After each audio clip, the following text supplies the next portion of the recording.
mayamang kasaysayan ng pelikulang Pilipino, iilang pangalan lamang ang nagmarka ng may pambihirang karangalan at natatanging galing. Isa sa mga pangalang ito ay si Dawn Zulueta, isang aktres na ang husay ay kinilala hindi lamang ng publiko kundi maging ng mga pinakaprestihiyosong institusyon sa industriya. Ang kanyang legasya ay permanenteng nakatatak sa isang pambihirang tagumpay. Siya ang nag-iisang artista sa kasaysayan ng Filipino Academy of Movie Arts and Sciences, FAMAS, Awards na nagwagi ng dalawang pangunahing parangal sa pag-arte, Best Actress at Best Supporting Actress, sa loob lamang ng isang taon.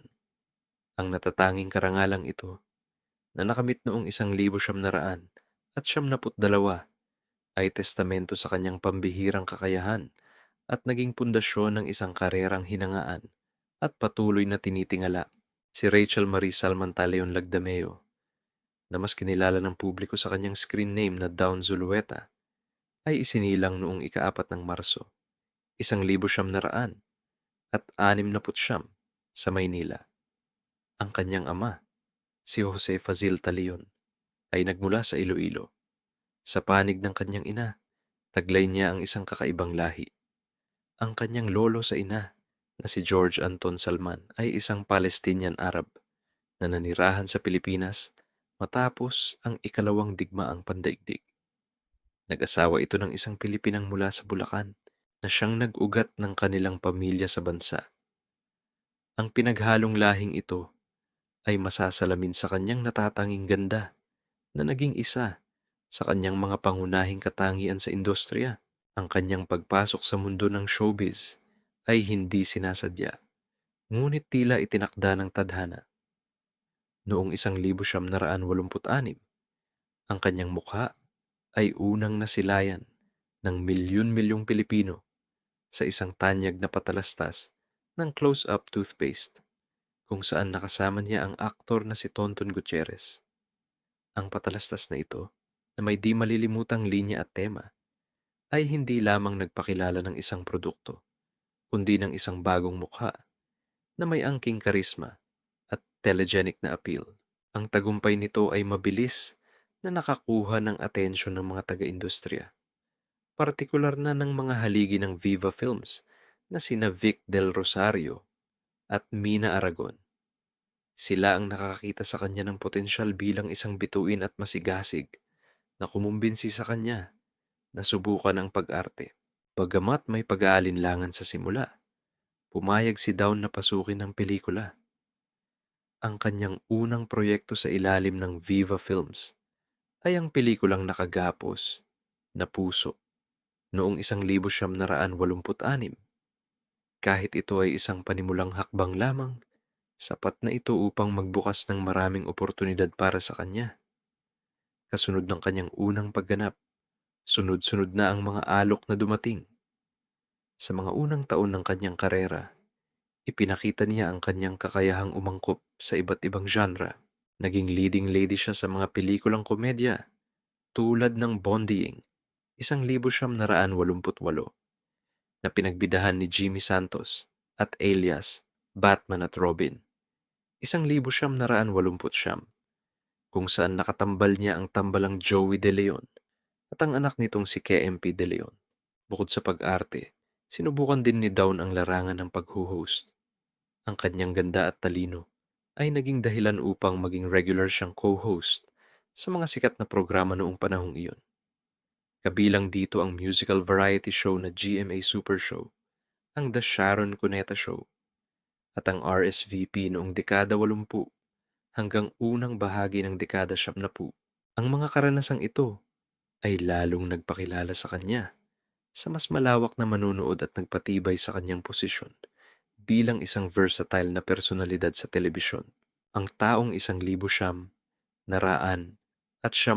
ang maituturing na panahong ganap na sumiklab ang kanyang bituin. Ito ay dahil sa kanyang pagganap sa romantic drama na Hihintayin Kita sa Langit. Sa pelikulang ito, na isang adaptasyon ng nobelang Wuthering Heights, nakatambal niya ang isa sa pinakasikat na matinee idol noon si Richard Gomez. Ang kanilang kimika sa screen ay hindi maikakaila at naging isang phenomenon. Ang pelikula ay naging isang malaking tagumpay sa takilya, top grosser, at nagpakilala kay Don hindi lamang bilang isang magandang muka, kundi bilang isang seryoso at mahusay na dramatic actress. Ang kanyang pagganap bilang Carmina, isang babaeng pinaglaruan ng tadhana at pag-ibig, ay tumatak ng malalim sa isipan ng mga manonood at nagbigay daan sa pagbuo ng isa sa pinakatanyag na love team sa kasaysayan ng pelikulang Pilipino. Ang kasunod na taon, 1992 ang nagdala ng pinakamalaking pagkilala sa kanyang karera. Sa gabing iyon ng parangal ng Filipino Academy of Movie Arts and Sciences, FAMAS, gumawa si Dawn Zulueta ng kasaysayan. Siya ang kauna-unahan at hanggang ngayon ay nag-iisang actress na nanalo ng 2 pangunahing acting awards sa iisang seremonya. Ang una ay ang parangal para sa Best Actress, para sa kanyang di malilimutang pagganap sa Hihintayin Kita sa Langit. Ang ikalawa ay ang parangal para sa Best Supporting Actress, para sa pelikulang Una Kang Naging Akin. Ang pambihirang tagumpay na ito ay isang malinaw na pagpapatunay sa kanyang husay at versatility. Kinilala ng mga kritiko ang kanyang abilidad na magbigay ng dalawang magkaibang, ngunit parehong makapangyarihang pagganap sa dalawang magkaibang pelikula sa loob ng iisang taon. Sa parehong taon, kinilala rin siya ng Film Academy of the Philippines, Luna Awards, bilang Best Supporting Actress para sa Una Kang Naging Akin. Ang kanyang sunod-sunod na tagumpay ay hindi natapos doon. Noong 1993, gumanap siya bilang pangunahing bida sa pelikulang Kung Mawawala Ka Pa. Ang kanyang matinding pagganap sa pelikulang ito ay muling nagbigay sa kanya ng 2 Best Actress Awards, isa mula sa FAMAS at isa pa mula sa Metro Manila Film Festival. Ang mga parangal na ito ay lalong nagpatibay sa kanyang reputasyon bilang isa sa mga pinakamahuhusay na aktres ng kanyang henerasyon. Noong 1974, isinabuhay niya sa pelikula ang isa sa mga pinakakontrobersyal at masalimuot na kwento sa kasaysayan ng showbiz, ang buhay ng aktres na si Maggie de la Riva. Sa pelikulang The Maggie de la Riva Story, God, Why Me? Si Don ang napiling gumanap sa pangunahing papel. Dito, buong tapang niyang ipinakita ang mapait na karanasan ni Maggie sa kamay ng 4 na lalaking umabuso sa kanya, ang kanyang pakikibaka para sa hustisya, at ang kanyang katatagan upang muling bumangon. Ang kanyang epektibong pagganap ay hindi lamang umani ng papuri mula sa mga kritiko, kundi nagresulta rin sa pagkilala sa kanya ng Box Office Entertainment Awards bilang Box Office Queen, isang patunay na ang isang seryosong pelikula ay maaari ring tangkilikin ng masa kung mahusay ang pagkakagawa at pagganap. Sa kabuuan ng kanyang karera, si Dawn ay nakatanggap ng maraming parangal at nominasyon mula sa iba't ibang prestihiyosong award-giving bodies sa Pilipinas, kabilang ang Manunuri ng Pelikulang Pilipino, Gawad Urian, at ang Philippine Movie Press Club, PMPC, Star Awards for Movies. Ang kanyang pangalan ay naging kasing kahulugan ng kalidad at kahusayan sa pag-arte. Noong 1975, sumabak siya sa mundo ng television sitcom sa pamamagitan ng pagiging bahagi ng sikat na palabas na Okay Ka, Fairy Ko, kung saan gumanap siya bilang bagong asawa ng karakter ni Vic Soto. Nang sumunod na taon, 1976, muli niyang ipinamalas ang kanyang galing sa drama sa pelikulang Ikaw Naman Ang Iiyak, isang vengeance film sa ilalim ng Viva Films. Dito ay nakasama niya ang mga kapwa-aktres na sina Charmaine Arnaiz at Charlene Gonzalez. Ang kanyang papel sa pelikulang ito ay nagsilbing career booster na lalong nagpatatag sa kanyang estado bilang isang nangungunang bida. Ang kanyang impluwensya at estado sa industriya ay kinilala rin sa mga lathalain. Sa parehong taon, pinangalanan siya sa isang artikulo ng Manila Times bilang ikasampu sa listahan ng pinakamahuhusay na aktres na Pilipino mula 1,900 at siyam na pu hanggang 1,900 at siyam na put-anim. Bukod dito, kinilala rin siya ng Manila Standard bilang isa sa mga top 10 actresses of the 90s, isang pagpapatunay sa kanyang dominasyon sa dekadang iyon. Sa likod ng kamera, ang tambalan ni na Dawn Zulueta at Richard Gomez ay lumampas pa sa pelikula. Ang kanilang on-screen chemistry ay nagbunga ng isang tunay na relasyon sa totoong buhay na labis na sinubaybayan ng kanilang mga tagahanga. Gayunpaman, sa paglipas ng panahon, ang kanilang relasyon ay naharap sa mga pagsubok na humantong sa kanilang paghihiwalay. Isang bagong kabanata sa kanyang personal na buhay ang nagbukas noong 1996 sa kanyang sariling birthday party. Ipinakilala sa kanya ang isang negosyante mula sa Davao, si Anton Lagdameo Jr. Mabilis na nahulog ang kanilang loob sa isa't isa at namuo ang isang matatag na relasyon. Hindi nagtagal, nagpasya ang dalawa na magpakasal. Noong 1997, sila ay nag-isang dibdib sa isang seremonya sa New York City, Estados Unidos. Ang kanilang pagsasama ay biniyayaan ng dalawang anak, isang lalaki at isang babae. Dahil sa pagnanais na mag-focus sa kanyang pamilya at sa pagiging isang ina, pansamantalang tinalikuran ni Dawn ng showbiz. Sa loob ng mahigit isang dekada, inilaan niya ang kanyang oras at atensyon sa pagpapalaki ng kanyang mga anak, malayo sa ingay at liwanag ng industriya.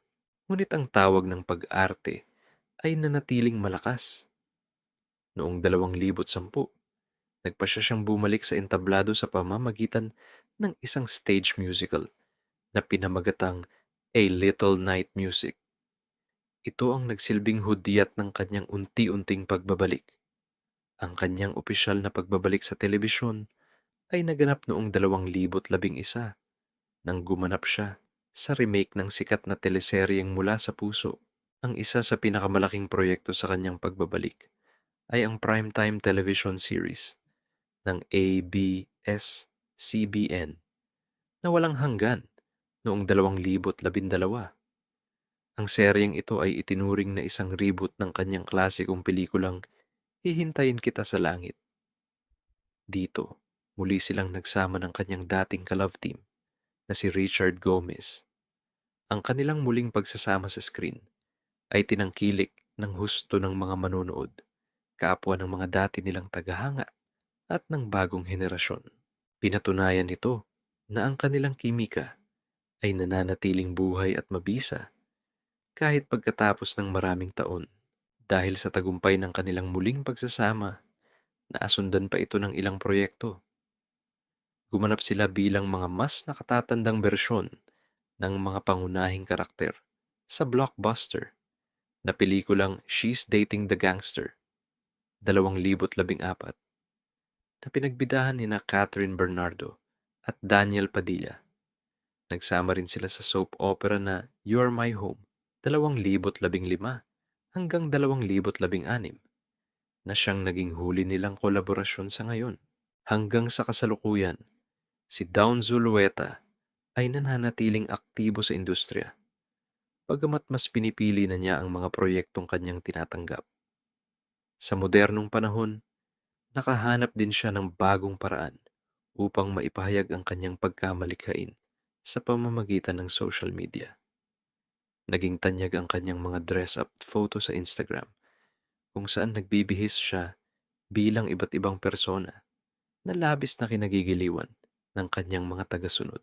Sa kabila ng kanyang pagiging isang pampublikong figura, may mga aspeto ng kanyang personalidad na hindi lubos na nauunawaan ng lahat.